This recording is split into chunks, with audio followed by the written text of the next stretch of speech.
Before I ever understood the game, I understood relationships. Before I knew what a packed arena sounded like, I knew the sound of family. Before I understood legacy, I was already living inside one. People often ask me what it means to be born to the game. Some think it's about basketball, the bright lights, the championships, the last name. But I've learned that the game was never the destination. It was the place where relationships were built, the friendships, the mentors, the teammates, the families, the moments that quietly shape who we become. Because when the final buzzer sounds, people won't remember every score. They'll remember how you made them feel.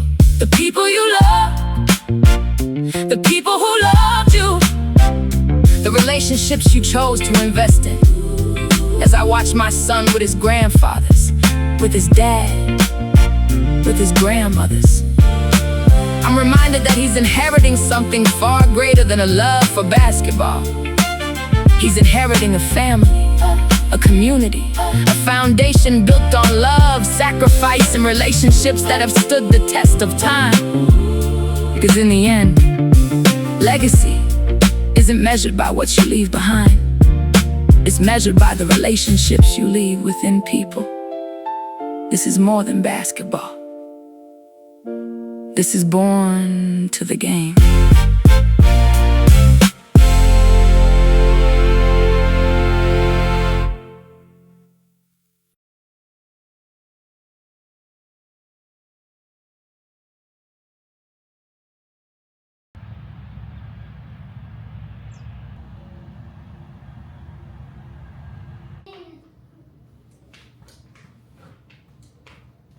You ready to go to Vegas?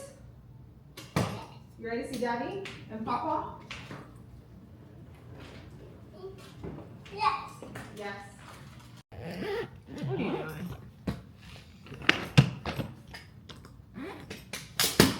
Come on.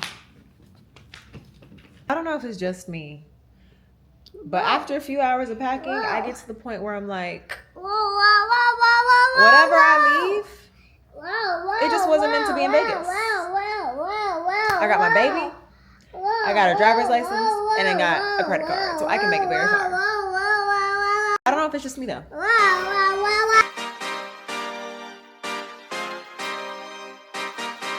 Yeah. Pop in, burning like this, ain't checking my wrist. Third is my shift. Rolling all night like flicks. We look at the clips, these credits are lit.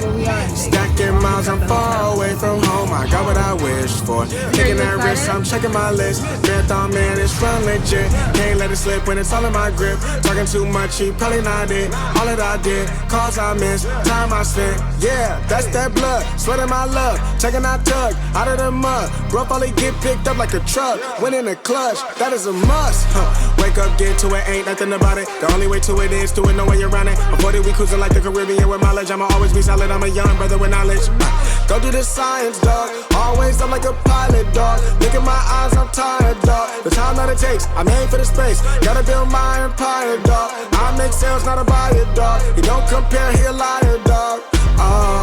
Stack it up till it can't fold, I just did 10 in a row, I just did 10 in a row, I just did 10, gotta go, Stack it up till it can't fold. Mirror, mirror on the wall, tell me who gon' rise and fall. I've been running for my flaws, still I'm standing 10 feet tall. Mirror, mirror, don't you lie, I can see it in my eyes. Truth gon' surface every time, even when no light. Dancing with my shadow in a room full of gold, trying to count on my regrets like the stories I told. Mama said, boy, don't sell your soul for applause, but the silence louder now than a million gods. I seen kings fall quick for a hit on a rail. Well, first introduce yourself. Who are you? My name is Coach Mike Woodson, the associate head coach for the Sacramento Kings.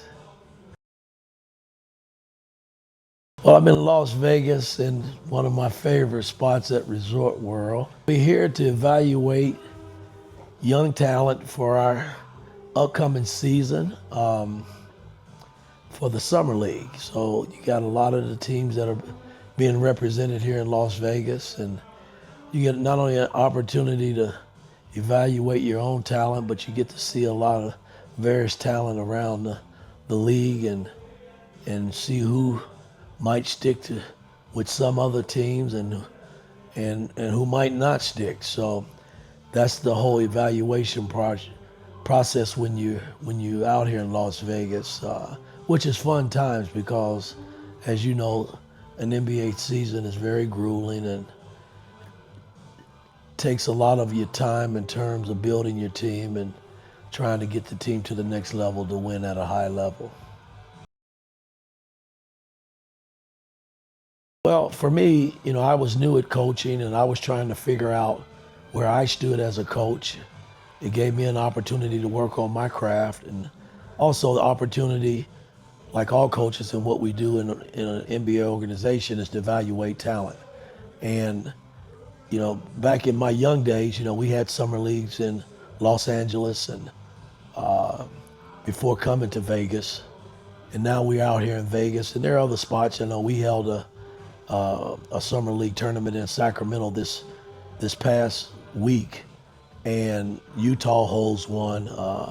But again, it's just various settings where you get an opportunity to evaluate young talent, perhaps for your ball club. But for me, at an early age and stage of my career, when I first started, it was so much fun because I was trying to really work on me as a coach and growing as a coach. And every summer I would go back and participate and be a coach. And, at first you don't get an opportunity to be a head coach. You kind of work your way up, and that's what I did. And eventually I became a head coach in the summer league, and I really took pride in that. And then I built that into where I am today.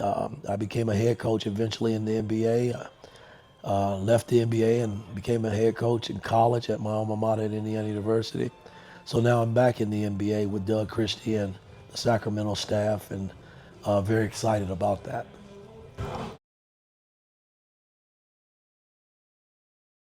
Well, I got one favorite one is, I don't remember the particular years because it's come and gone so many years. But one of my first experiences when I became a head coach in the summer league, I was coaching the Milwaukee Bucks, which would have been back in '96. And I got to coach against the great Kobe Bryant. And it was Kobe's first summer league game in Long Beach State at the Pyramid there. And the place was packed. I'd heard about Kobe and how great he was as an 18-year-old player. And we get to the game, it's sold out, bunch of Laker fans, and the score is 64-60 at halftime, Milwaukee Bucks. And I came in at halftime, and our players thought the game was over with, and that we had already won the game. They were so excited to be up 4 points against Kobe Bryant and the Los Angeles Lakers. And Kobe had 4 points at halftime. So I thought we did a hell of a job against Kobe. And we started the third quarter, and Kobe became Kobe. To make a long story short, Kobe scored 40 points the second half and ended up with 44 points, and we lost the game. And I left that arena, and I called one of my best friends, whose name is Charles Snowden, that lives in D.C., and I said, "Chuck, I just saw the second coming of Michael Jordan." And that was true. And Kobe never let us down after all those years. It's a shame that he's not around and with us anymore, but the respect factor and the body of work that he put in over all those years was tremendous. Something that we as basketball fans and young kids who grew up with Kobe will always remember. So that was my fondest memory.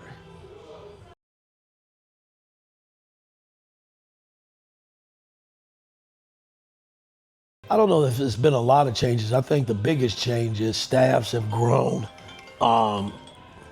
And let me turn this off. Staffs have grown over the years. Coaching has gotten so much better. The game has evolved around so much from an offense and defensive standpoint. and the talent has gotten better. You know, like for instance, this past draft is probably one of the greatest drafts. I wouldn't say greatest, but one of the will be one of the most memorable drafts because there's so much young talent that has come into our league that I think a lot of those guys will continue to grow once they learn the league, and you'll hear about them for a long, long time. And the movement of people out here. I mean, it's just so many people. You know, I was away for 4 years in college, and I came back a year ago, and I'm trying to figure out all the new people. I mean, there's so many new. This league, it turns over so much from a coaching standpoint, from an analytical standpoint, from scouting and assistant coaches, head coaches. So it's hard to kind of keep up with. My young days, I knew everybody, but I think that's the biggest difference. But at the end of the day, the ultimate goal is still the same. We got to evaluate these players and their talent and make sure that it fits into what we're trying to build in Sacramento.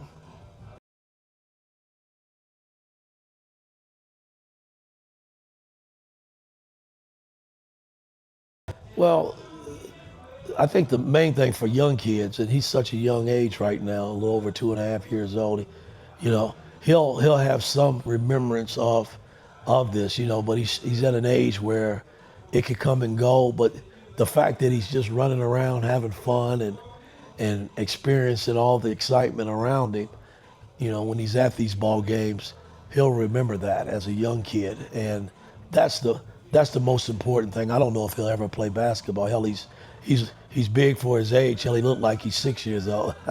Big hands, big feet, and he looks like his pawpaw. So, you know, he might have a chance.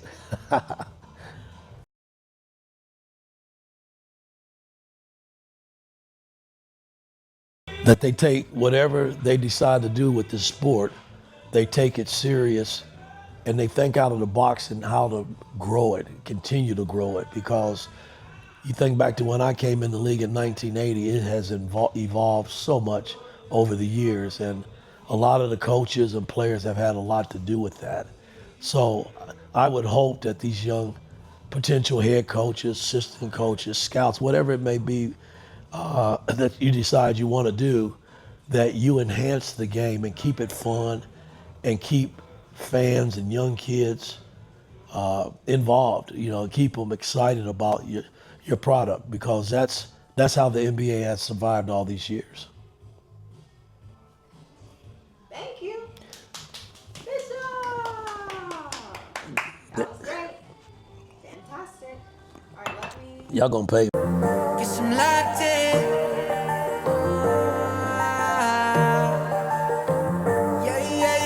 Looking for a piece of mind. I've been trying to redefine life. I can see the signs. World is gonna see me shine. Fighting for my soul's sake. Whipping fast, no brakes. Nothing's ever been a waste. Now that